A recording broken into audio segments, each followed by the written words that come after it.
sisi wote ni wa Kenya, na Kenya haiwezi kufaulu watu wakiwa na utengemano, wakiwa watupiana maneno, wakiwa hawaheshimiani.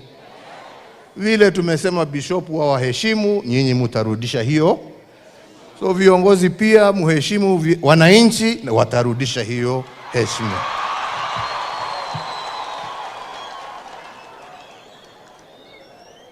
Kwa hivyo mimi nataka nifikishie hapo. My friend, my Lord Bishop, unajua sasa hata kama wanakukaribisha hapa, mimi nimepoteza rafiki. Sasa namuogopa kwa sababu najua amepandishwa cheo.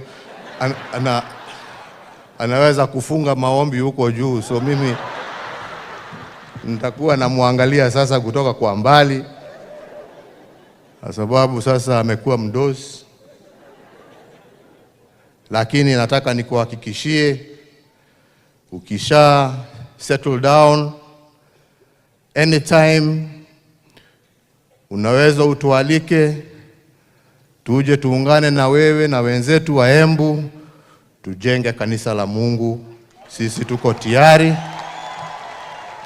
na tutaendelea kushirikiana, na nakuhakikishia mimi sitaleta siasa kwa kanisa. Mimi nitakuja mchango tu, ama yale mengine utakuwa unaniitia.